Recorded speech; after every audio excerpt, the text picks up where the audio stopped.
নমস্কার বন্ধুরা, village food waste Bengal চ্যানেলে তোমাদের অনেক অনেক স্বাগতম জানাই। বন্ধুরা, আজকে আমি একটা নতুন রেসিপির ভিডিও নিয়ে চলে এসেছি। যে রেসিপিটা শেয়ার করবো সেটা ছোটদের জন্য। তা ছোটরা যখন দেখবে এই ভিডিওটা ওদের খুব ভালো লাগবে। বন্ধুরা, এই দেখো 2 প্যাকেট আমি ম্যাগি দিয়ে আজকে ছোটদের আমি টিফিন বানিয়ে দেবো। সন্ধ্যাবেলায় হালকা একটা টিফিন, ম্যাগির মুড়টা।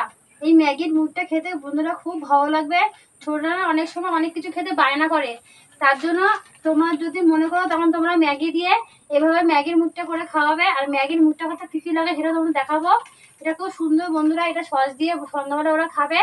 আর আশা করি ভিডিওটা ভালো লাগবে, তোমরা দেখো পুরোটা, তোমাদের ভালো লাগবে। ম্যাগির মুখটা করতে লাগবে ম্যাগি। আর বন্ধুরা, এই যে আমি আগে থেকে পেঁয়াজটা ভেজে নিয়েছি। পেঁয়াজটা তোমরা একটু কড়া করে ভাজবে, যেমন মানে বিরিয়ানি করলে যেমন বেরেস্তা ভাজতে হয় ওই রকমভাবে ভেজে নেবে বন্ধুরা, তবে খেতে ভালো লাগবে। তারপর সামান্য পরিমাণে চিনি নিয়েছি। এখন তো বর্ষাকাল, তারপর চিনিটা রাখতে রাখতেই বিপদ হয়ে গেছে। সামান্য পরিমাণে জিরার গুঁড়া, সামান্য পরিমাণে চাট মশলা, তার মধ্যেখানে দোকানে পাওয়া যায় বন্ধুরা। সামান্য পরিমাণে ধনের গুঁড়ো, সামান্য পরিমাণে হলুদ নিয়েছি, সামান্য পরিমাণে লঙ্কার গুঁড়ো, সামান্য পরিমাণে নুন। আর আগে থাকতে আমি আলুটা সেদ্ধ করে নিয়েছি। যে এখানে এখানে 4 থেকে 5টা ছোটো ছোটো মাঝারি সাইজের আমি আলু নিয়েছি আর সেদ্ধ করে নিয়েছি। বন্ধুরা, তোমরা আগে থাকতে সেদ্ধ করে নেবে আলুটা। ধন্যবাদ কুচি, লঙ্কা কুচি আর সামান্য পরিমাণে ময়দা, এগুলো লাগবে সমস্ত ম্যাগির মুড়টা তৈরি করতে। প্রথমে আলু ছোকরাগুলো ছাড়িয়ে নেব, যেহেতু আগের দিয়ে আলুটা সেদ্ধ করে নিয়েছি। আর বন্ধুরা, যখন তোমরা আলু সেদ্ধ করবে তখন এরকম চোখলা শুদ্ধ সেদ্ধ হবে, তাড়াতাড়ি সেদ্ধ হয় বন্ধুরা। আর আলু ছকলে সেদ্ধ করলে তখন সেদ্ধটা দেরি হয়। আলুগুলো ছুলে নিয়ে আলুটা ভালো করে মেখে নেবো হাত দিয়ে।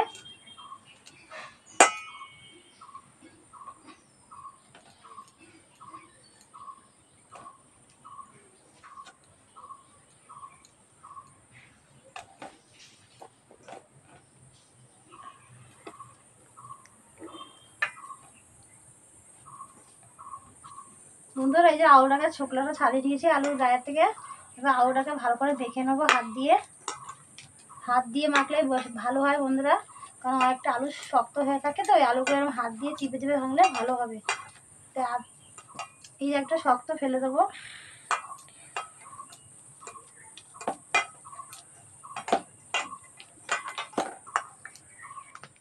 আলুটাকে মেখে নিয়েছি। এবার এই আলুর মধ্যে দিয়ে দেবো পেঁয়াজ ভাজা। পেঁয়াজটা বন্ধুরা তোমরা একটু কড়া করেই ভাজবে। ধনিয়া পাতা কুচি, লঙ্কা কুচি, হলুদ, জিরের গুঁড়ো, চাট মশলা, ধনের গুঁড়ো, লঙ্কার গুঁড়ি, নুন আর চিনি, এগুলো সব আমি দিয়ে দেবো বন্ধুরা। এই যে নুনটা একটু বেশি হবে, তাই নুনটা একটু কমিয়ে রাখবো। এই যে সব সামান্য পরিমাণে অল্প অল্প দিয়েছি, যেহেতু আমি এখানে 5খানা আলু করবো তাই সম্পূর্ণ অল্প অল্প। তোমরা যদি বেশি করে আলু সেদ্ধ করবে তখন তোমরা একটু বেশি পরিমাণে মশলা দেবে। এই দেখো আমি সব মশলা ঢেলে দিলাম।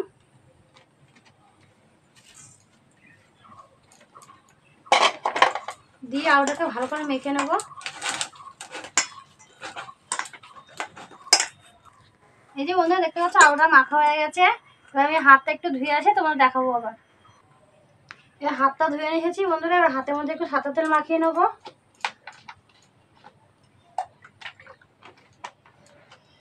2 হাতে তেল মাখিয়ে নিলাম, তাহলে মুড়টা বানাতে আমার সুবিধা হবে বন্ধুরা, হাতে লাগবে না। এবার এই মাখা আলুটা নেব। তোমরা পরিমাণ মাপ বুঝে, আমি এটা নিলাম, এতটা নিলাম। এবার এটা হাতের সাহায্যে এরকম চাপ দিয়ে মুড়টা বানাবো। খুব মোটাও করবো না, খুব লম্বাও করবো না।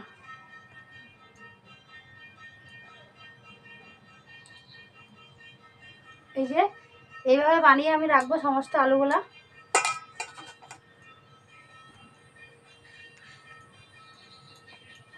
আবার একবার তোমরা দেখাবো বন্ধুরা। এই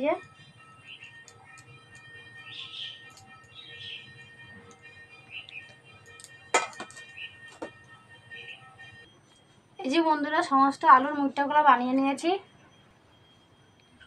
দেখো বন্ধুরা কি সুন্দর লাগছে আলুর মুড়টাগুলা। এই যে বন্ধুরা ম্যাগিগুলো আমি ছিঁড়ে নেবো।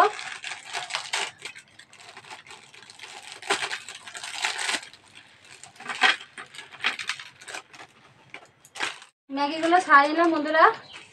এই ম্যাগি মশলাটা আমার লাগবে, ফেলবো না। এবারে ম্যাগিগুলো হাত দিয়ে একটু এরকম চাপ দিয়ে গুঁড়া গুঁড়া করে নেবো।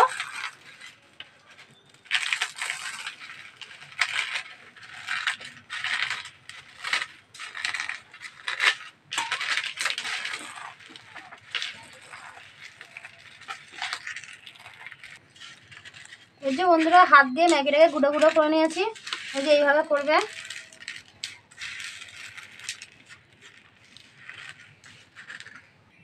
এবার ময়দার মধ্যে আমি সামান্য পরিমাণে নুন দিয়ে দেবো, একটা ম্যাগির মশলা দিয়ে দেবো, তাহলে খেতে স্বাদ হবে বন্ধুরা। দিয়ে এর মধ্যে অল্প ঠান্ডা জল দিয়ে একটু পাতলা করে গুলে নেবো। খুব গাঢ় করবে না বন্ধুরা, একটু পাতলা করবে।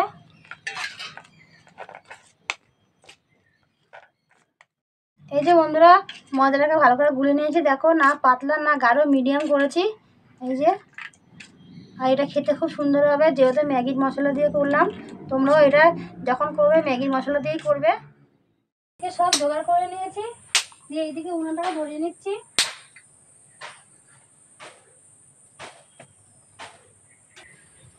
উনুনটা ধরে গেছে, উনুনের উপর কড়াটা বসিয়ে দিলাম। কড়াটা একটু গরম হবে, তেলটা গরম হয়ে গেছে, তাই কড়ার মতো সাদা তেল দিয়ে দেবো। আর বন্ধুরা তেলটা একটু বেশি দেবো, মানে ভাজা ফোড়া করতে তেলটা বেশিই লাগে।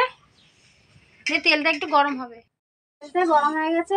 এই গরম তেলে এবার ম্যাগির মুচড়োগুলো ভেজে নেবো। এই যে বন্ধুরা দেখো, এই যে আলুটা আমি আগের দিয়ে মেখে যেভাবে তৈরি করে রেখেছি, সেটা হচ্ছে ময়দার মিশিয়ে রেখেছিলাম জল দিয়ে, সেটার সঙ্গে ভালো করে মাখিয়ে নেবো হালকা হালকা করে। দিয়ে এবার এই যে ম্যাগির সঙ্গে ভালো করে মাখিয়ে নেবো।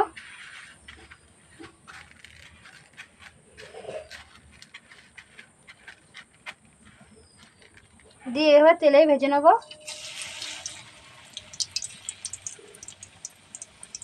বন্ধুরা আমি একটা একটা করেই ভাজবো, একটা একটা করে ভাজলে ভালো হবে, যেহেতু কড়াটা ছোট। এবার এই পিঠটা উল্টাই দেবো।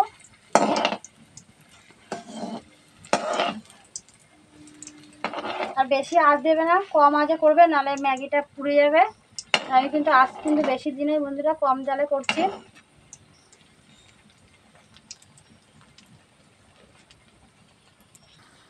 এদিকে বন্ধুরা ভাজা হয়ে গেছে ম্যাগির মুখটা, দেখো কত সুন্দর লাগছে দেখতে। এটা খেতেও কিন্তু খুব সুন্দর হবে। তেলটা একটু ঝরিয়ে নিই, দিয়ে প্লেটে রেখে দিচ্ছি। আবার বন্ধুরা একটা এরকম আলু নিয়ে নিয়েছি, একটু হাত দিয়েই ধরি, দিয়ে এরকম ম্যাগিটাকে উপর থেকে ভালো করে লাগিয়ে নেবো। দিয়ে আবার তেলে এরকম ছেড়ে দেবো। এইভাবে সমস্ত ম্যাগির মুখটাগুলো ভেজে নেবো।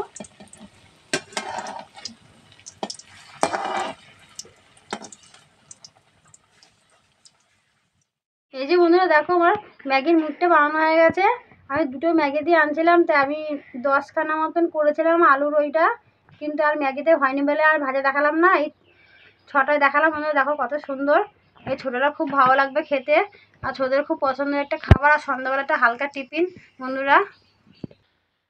এই যে বন্ধুরা দেখো অবশেষে আমার ম্যাগির মুখটা হয়ে গেছে, তো ওকে দেবো, খেয়ে বলবে কেমন হয়েছে। বন্ধুরা আমি কিন্তু বেশি করিনি, এখানে 6টার মতন করেছি। তোমরা যখন বেশি করে করবে তখন তোমরা 2-3 প্যাকেট ম্যাগি দিয়ে করবে বন্ধুরা। আমি 2 প্যাকেট ম্যাগি দিয়ে করেছি, তো অনেকদিন ধরে বায়না করছিল, তাই ওর জন্য যে ম্যাগি দিয়ে সুন্দর একটা খাওয়া তৈরি করেছিলাম। এটা ছোটরা কিন্তু খুব পছন্দ করবে, এটা স্কুলে টিফিনে দিতে হবে বন্ধুরা। খেয়ে বলতো কেমন হয়েছে। বন্ধুরা আমি নিয়ে নিয়েছি, দেখো দেখো বন্ধুরা কতটা মচমচে হয়েছে। আমি গ্রিন সস দিয়ে খাবো, আর খেয়ে বলবো কেমন হয়েছে।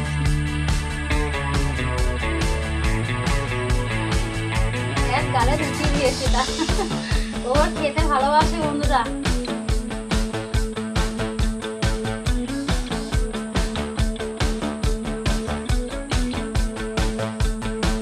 খা, খেয়ে বল কেমন হয়েছে। খেয়েই তো যাচ্ছিস, ভালো লাগছে খেতে। ও ছোটবেলা থেকে বন্ধুরা খেতে খুব ভালোবাসে।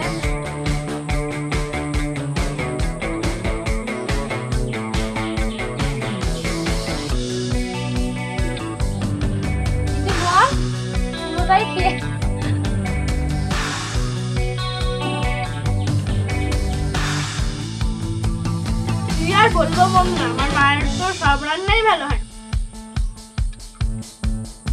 তাই এই রান্নাটাও ভালো হয়েছে। আর এরকম রেসিপি দেখতে হলে ভিলেজ ফুড ওয়েস্ট বেঙ্গল চ্যানেলকে অবশ্যই সাবস্ক্রাইব করে লাইক কমেন্ট শেয়ার অবশ্যই করো। ধন্যবাদ। আর তোমরা কিন্তু এটা বাড়িতে অবশ্যই বানিয়ে। নমস্কার বন্ধুরা, আমার পাশে থাকো, আমাকে এগিয়ে এসে সাহায্য করো। আমি আর নতুন রেসিপি শেয়ার